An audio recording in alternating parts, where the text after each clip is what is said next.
Alright, people. Um, as you can see, going back a little bit, back to 2004, ESPN NFL 2K5, a little nostalgic. Um, Playing as the Cleveland Browns, lost my first two games, finally got my first win against the Giants.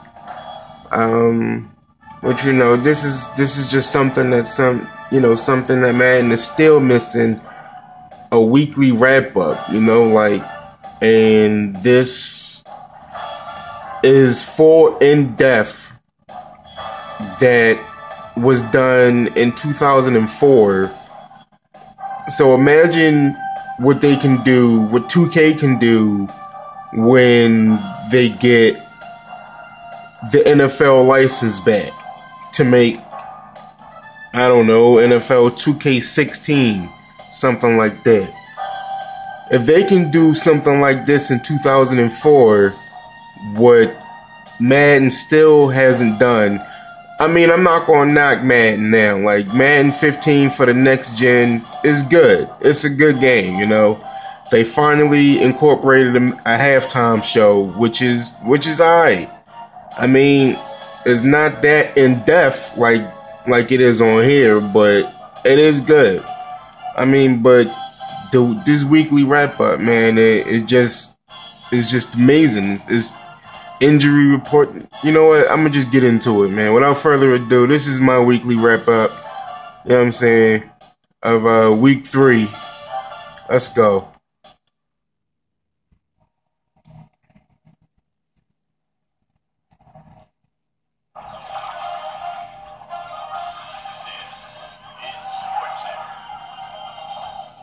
Hey, I'm Chris Berman. Got a lot of games to cover. Let's get at it. In our first game this week, we had the Steelers come away with a 2-point nail-biting win.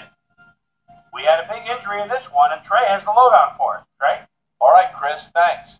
In front of you, we've got the AFC Infirmary Report. And as you can see, they were hit hard this week. Luther Ellis is probably the one that most leaps out at you. The diagnosis, a neck strain. He'll be out for 8 weeks. In front of you, we've got the NFC list. And as you can see, they could form their own mash unit. Marcus Trufant is probably the one that most leaps out at you. It's a torn calf muscle, and the doctors are estimating he'll be out for 9 weeks. Now the big story of the day. Joey Porter will be on the sidelines for a while, and that is not good news for his club. So that'll do it for now. Chris, let's send it back to you. Greg Wesley had another good performance in the win and showed us why he's ranked up at the top of the league.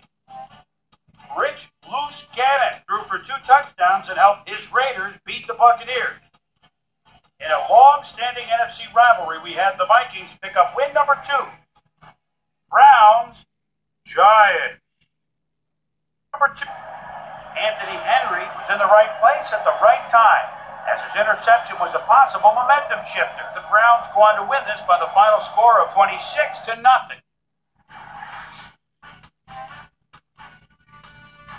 Up in the Motor City, Detroit, we had the Lions get nipped by 3 points. Down in Nashville, we had the Titans edge their way to a narrow 3-point win. The Chargers defense held their opponents to under 100 rushing yards in their win at Invesco Field at Mile High. We had an interesting free agency pickup of note here. Trey's got the lowdown for it. Trey? All right, Chris, let's switch gears and talk about players that'll have new homes in the National Football League, as free agency continues to play such a huge role in determining a team's makeup. This guy will be on the move. You see it there. He'll be getting a nice little payday, too. 3 years, $1.6 million. Kenny Holmes is on the move. Perhaps not for all that he thought he'd get, but a good deal nonetheless. 4 years, $6.8 million. Packers, Colts. Jacob Rogers in the red zone at the 14. He calls the signals and buys time with a quick rollout. Now on the move again, kind of flings it. Oh, man, got the 2 feet in, touchdown. The Packers go on to win this by the final score of 26-13. The Rams won at home, but will take to the road next week to meet the 49ers. Torrey James had a stellar game, but all said and done, his performance wasn't enough to lift his team to a victory. Sean Alexander ran to pay dirt 3 times and helped his Seahawks beat the 49ers. We had a big trade also of note here. Trey's got the lowdown for us. Trey? We'll shift gears now just a little and have a look at a few trades that should certainly be of interest. This guy leaves the Seahawks and will be on his way to the Falcons. And they obviously see that as one of the areas that needs improvement. In exchange, they'll get someone to beef up their roster. Kevin Mathis is just one of those guys you love to have on your team. He'll be an immediate factor for his new mates. Cowboys, Redskins. On your team. Avion Kason set to get the kick at his own 15. Juggles just a moment.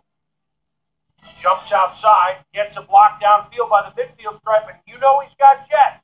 He could go all the way 85 yards. The Cowboys win this one by the final score of 25-21.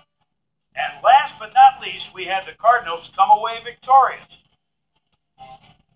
So another week in the books here on ESPN. But what do you say we hand out a few game balls before we go? Here's my prime time player. That'll do it, sports fans. I'm Chris Berman, and thanks so much for joining us here in the Bristol studio. We'll see you next week right here on ESPN. We gotta get this in Madden if you're a football fan. Let's go.